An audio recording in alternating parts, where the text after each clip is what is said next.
Es un honor para nosotros, señor Álvaro Peñas López. Por favor, tiene usted la palabra. Muchísimas gracias. Thank you very much for the invitation and the honor of participating in this conference. Well, as you said, my field is not politics, although everything is really politics, but it's the battle in media and culture, especially in history. That's to say, what they call the cultural battle and the importance of this reconquering the narrative of the true Europe.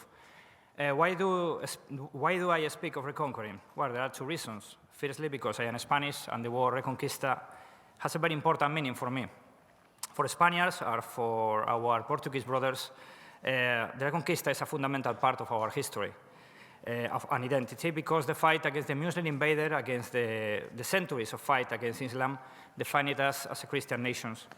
Of course, there were later reconquests in other parts, because we have lost the narrative, the account of facts, to the woke left and to the political correctness, and now we are forced to regain it.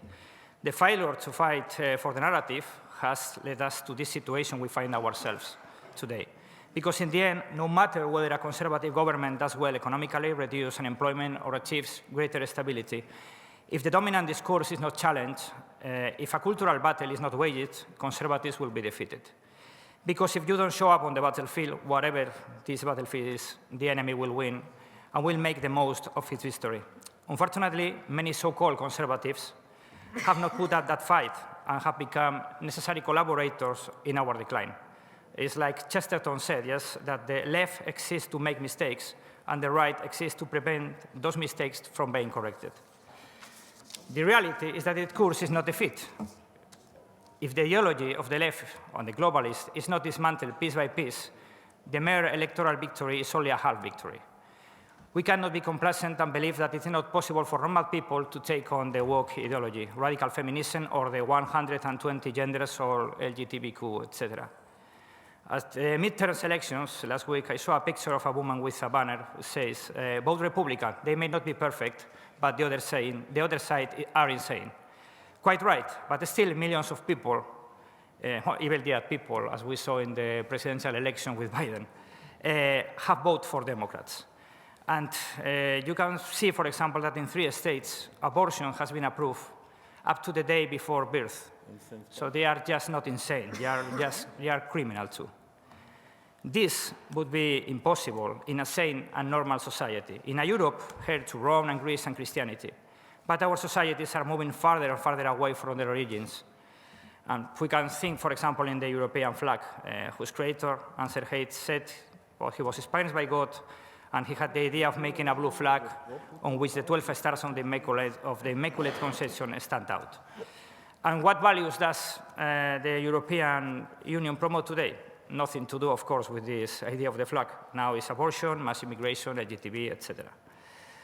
And what does this have to do with the real Europe? Nothing.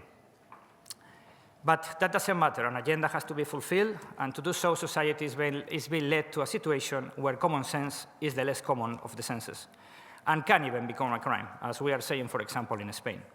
It's a society bombarded with the message of political correctness everywhere, TV series, films, books, music, the media. It's therefore necessary to combat this from the grassroots, from civil society, which is a concept widely used by the left and by the media to pressure conservative governments to fulfill their agenda. For example, a civil society made of NGOs that receive millions of dollars from the same foundations everywhere. And we can show, for example, what happened with Frontex, the European agency for controlling the borders. And another good example is we can find it in Poland, the national women strikes of Marta Lempart, a radical feminist and pro-abortion group that were making, graffitis, throwing eggs to politicians. But within a year, this woman Lempart was rubbing shoulders with Macron and giving lectures for open society and making headlines across Europe. After the Supreme Court in Poland ruled against eugenic abortion, the activists of this group stormed churches during Holy Mass with LGBT flags and pro-abortion slogan. No one would have believed this was possible, but it was. This was possible with the support of the liberal opposition, the funding of the open society, and the blessing of the mainstream media.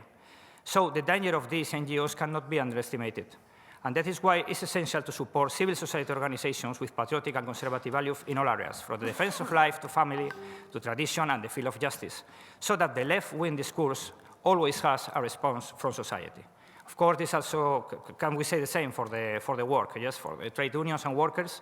As I know that something in Italy, it has been done for years. Now in Spain and Portugal, with the Solidarity Trade Union, which is named after the Polish trade union that brought the communist regime to his knees. The example of solidarity takes us to history, which is quite important. In Spain, the historical narrative has been handed over to the left, and the results are terrible. In the name of democratic memory, graves are desecrated, historical debate is banned, and anyone who dares to challenge the official discourse is condemned. The official discourse is the left is good, the right is bad. Even our postal service has brought out a stamp to commemorate the centenary of the birth of the Spanish Communist Party, with the red star and the hammer and sickle in various colors, like the 2030 agenda. Because in Spain, communists are defenders of democracy. Unfortunately, when the liberal right was in power, nothing was done to confront this narrative, and today we suffer the consequence. There was no desire to put a day for the people killed of Paracuellos or the genocide against Catholics, because for our liberal right, that was not an important issue. In this sense, I would like to mention the opposite example in Italy, where the 10th of February was instituted as a day of remembrance for the victims of the exodus of more than 300,000 Italians from Istria and Dalmatia and the thousands of Italians killed in the Foibe by the communist partisans. And now in Italy, they have the big opportunity to withdraw the medal that the socialist president Saragat awarded to Marshal Tito, the man who was the ultimately responsible for all these crimes, and to put an end to an infamy that has lasted for decades, because the past builds the present.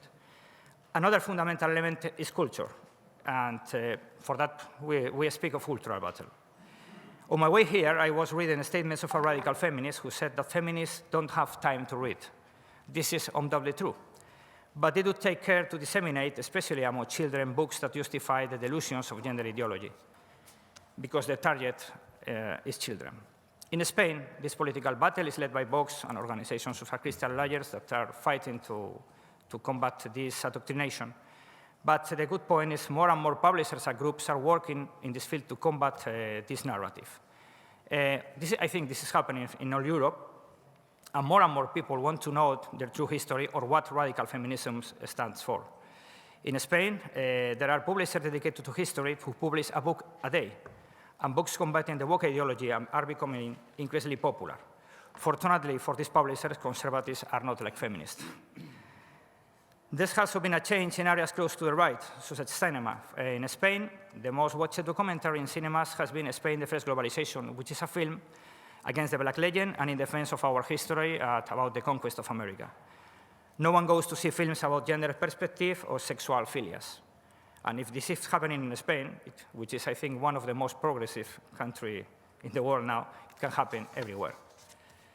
Last but not least, the role of the media. Here, we are in a clear David versus Goliath situation, but again, conservative media are becoming more and more necessary and popular. Therefore, it's essential to support this media. Wherever you are in government or in opposition, you have to actively participate in media that fight globalist discourse. This may seem obvious, but in many cases, the importance of getting the message out is underestimated because things are being done well. The reality is that if you don't tell your history, others will tell it for you. In Spain, thanks to the emergence of Vox, more conservative media are appear on radio and television, which together with greater activism of social networks is paving the way for a truly conservative message.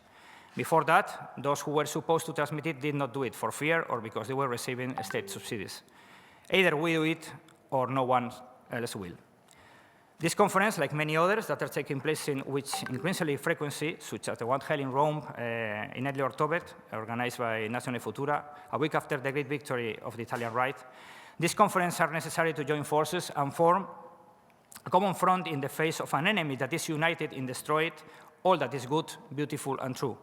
If we want a true Europe, a Europe of life, family, faith, a Europe that refuses to die and wants to live, we have to do it together. A few weeks ago, at the Spanish Parliament, there was a debate about the trans law, a law that will allow the sex change of minors. The Vox MP, Carla Toscano, began her speech by quoting Chesterton. This famous quote, "The day will come when, for saying that the grass is green, a sword will have to be drawn," and ended stating that that day had already arrived. She's right. That time has come, and only if we have a Conley, we will have the Europe we want. Thank you.